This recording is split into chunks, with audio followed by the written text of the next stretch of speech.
اسما چغتائی سے چند سوال۔ ترقی پسند ادب کیا ہے؟ اس کا جواب دیتے ہوئے آپ فرماتی ہیں، ایسا ادب جو انسان کی ترقی چاہے، انسان کی بھلائی چاہے۔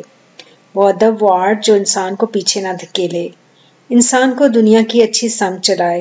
وہ ادب جو انسان کو علم، صحت اور کلچر حاصل کرنے میں مدد دے، اور جو ہر انسان کو برابر کا حق دینے پر یقین رکھتا ہو، انسان کی زندگی کے عروج کا قائل ہو، انسان کو گندگی سے نکال کر صاف و شفاف مقام پر پہنچا دے، مکمل طور پر انسان کی بھلائی چاہے، اس کے سوچنے کے انداز پر ایسا اثر ڈالے کہ بجائے پیچھے ہٹنے کے آگے بڑھے، اندھیرے میں جانے کی بجائے اجالے میں آئے، وہ ادب ترقی پسند ادب ہے۔ جب ہم ترقی پسند ادب کہتے ہیں تو ان کی وسعت لامحدود ہے۔ قصہ، کہانی، ناول، نظم اور غزل، غرضے کہ ہر فکر و عمل کے کارہائے نمایاں جن سے انسان کی فلاح و بہبود مقصود ہو، وہی دراصل ترقی پسند ادب ہے۔ اندھیرے سے اجالے کی طرف جو ادب لائے، اس کو ترقی پسند ادب کہتے ہیں۔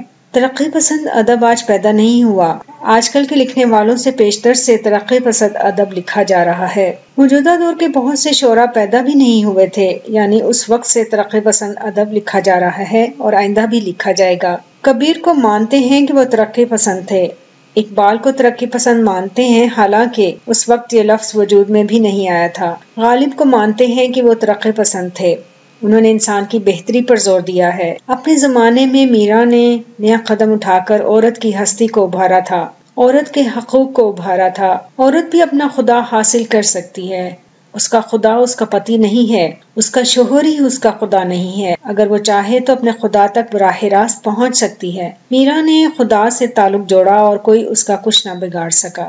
نئی نسل کا مستقبل کیا ہے؟ اس سوال کا جواب دیتے ہوئے آپ کہتی ہیں، ہم اپنے بچوں کو پیدا ہوتے ہی بتاتے ہیں کہ وہ پیسہ کمانے کی مشین ہے، اسے صرف پیسہ کمانا ہے، اور خصوصاً لڑکے کے لیے یہ ضروری ہے، لڑکیوں کی شادی کرنا ہے، لیکن اب لڑکی کے دل میں بھی یہ ڈال رہے ہیں کہ تجھے بھی پیسہ کمانا ہے۔ پیسہ کما، کسی طرح سے کما، کہیں سے کما۔ ظاہر ہے کہ مشرق سے زیادہ مغرب میں پیسہ کمانے کے مواقع زیادہ ہیں۔ اس وقت لڑکا مغرب کی طرف جا رہا ہے، وہ مغرب کی محبت میں نہیں جا رہا، وہ مغرب کی تہذیب کی محبت میں نہیں جا رہا ہے۔ مغرب میں جو اسے دولت ملتی ہے وہ اس کے لالچ میں جا رہا ہے۔ مغرب میں رہتا ہے، مغرب میں رہنا فخر سمجھتا ہے، مغرب کی نقل کرنا فرض سمجھتا ہے، اس کی زندگی کا مقصد صرف زیادہ سے زیادہ پیسہ کمانا ہے۔ بڑا سا بنگلہ خریدو، موٹر خریدو اور دنیا کی آسائش خریدو، مغرب کی نقل کرو۔ یہ تو ہم بچے کو پیدا ہوتے ہی سکھا دیتے ہیں کہ وہ مغرب کی طرف نظر اٹھا کر دیکھے۔ ہم اس کے لیے بچپن میں کاؤ بوائے کا لباس خریدتے ہیں، اس کو انگریزی لباس پہناتے ہیں، بچی کو فراک پہناتے ہیں، ہم اسے پینٹ پہناتے ہیں۔ وہ بچہ کیوں نہ مغرب کے رنگ میں رنگا رنگ ہو؟ پھر ہم شکایت کرتے ہیں کہ مغرب کے رنگ میں رنگ جاتا ہے۔ ہم بچپن سے بچے کو مغرب کی طرف دھکیلتے ہیں اور مغرب کی چیزیں اس کو لا کر دیتے ہیں۔ آپ نے دیکھا ہوگا کہ ہمارے یہاں اتنی کتابیں بچوں کے لیے نہیں ہیں، اسے شروع ہی سے انگریزی کتابیں دی جاتی ہیں، اسے ABC پڑھائی جاتی ہے، کھلونے انگریزی طرز کے دیے جاتے ہیں۔ ہماری گڑیا انگریزی شکل کی ہوتی ہے اور فخر سمجھا جاتا ہے کہ ہم باہر سے لا کر گڑیا بچوں کو دے سکیں۔ ہر چیز تو ہم باہر سے لا کر دیتے ہیں اور باہر کی ہر چیز اس کے ذہن میں بچپن سے بٹھاتے ہیں، اور اب جب وہ مغرب کی پوجا کرنے لگتا ہے تو ہم شکایت کس طرح کر سکتے ہیں؟ ہم اسے مغرب کی پوجا سکھاتے ہیں، اور مغرب کی پوجا ہم اس لیے کرتے ہیں کہ وہاں دولت ہے، وہاں صنعت کاری ہے، صنعت کاری دولت لاتی ہے۔ یہ دولت کی ہوس ہے جو ہمارے دلوں میں مشرق کی تہذیب کے خلاف نفرت پیدا کرتی ہے اور مغرب کی تہذیب کو اپنانے کی دعوت دیتی ہے۔ ہمارا کلچر کیا ہے؟ ہمارا کلچر آج کی زندگی میں بیکار ہے، ہمارا کلچر مٹتا جا رہا ہے۔ اب کہاں چاندنی اور قالین بچھے ہوئے نظر آتے ہیں، نہ وہ گاؤ تکیے ہیں، نہ وہ تخت ہے، اب سب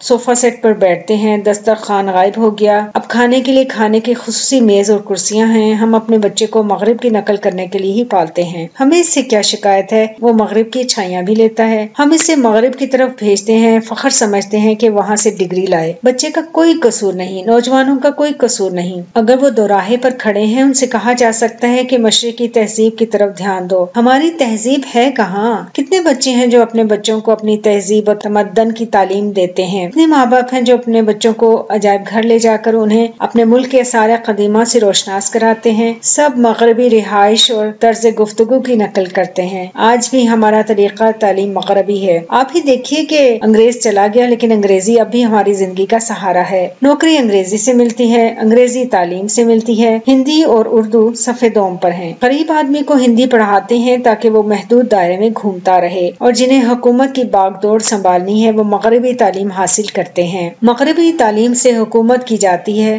حاکم بننے کے بعد دولت جمع کی جا سکتی ہے۔ ہمارا ذریعہ تعلیم مغربی ہے۔ جب ہم اپنے ملک میں رہتے ہوئے مغربی انداز فکر رکھتے ہیں اور تو اس پر عمل کرتے ہیں تو پھر کس طرح بچوں اور جوانوں کو مغربی تہذیب کے اثر سے دور رکھ سکتے ہیں؟ جب ہم نے اپنی تہذیب کو خیر باد کہہ دیا تو پھر ہم کس منصب سے اپنے بچوں سے کہیں کہ مغرب سے دور بھاگو، اس لیے کہ مغرب اور اس کی باتیں ہمارے گھرانوں میں داخل ہو چکی ہیں، جس کو ہم گھر سے باہر نہیں نکال سکتے یا نکالنا نہیں چاہتے۔ اسے ملک بدر تو کیا شہر بدر بھی نہیں کر سکتے۔ ہم نے سیاہ فام اقوام سے آزادی حاصل کی، مگر ہم آج بھی معاشی طور پر مغربی اقوام کے ہیں۔ مغربی اقوام خوشحال اور دولت مند بن کر ترقی پذیر ملکوں کو غریب سے غریب تر دیکھنا چاہتی ہے۔ اب اہمیت اس عمل کی ہے کہ ہم خود اعتمادی پیدا کریں، اور خود اعتمادی ترقی پسند ادب ہی پیدا کر سکتا ہے۔ اگر ہمارے ادیبوں نے عوام کی بہتری کے لیے اپنے قلم کو استعمال نہ کیا تو ہمیں افسوس ہوگا، اس لیے کہ جو ادیب، صحافی اور مفکر حالات حاضرہ سے منہ موڑ کر محض ذاتی اغراض کی خاطر مضمون لکھیں گے ان میں کوئی جان نہ ہوگی، اور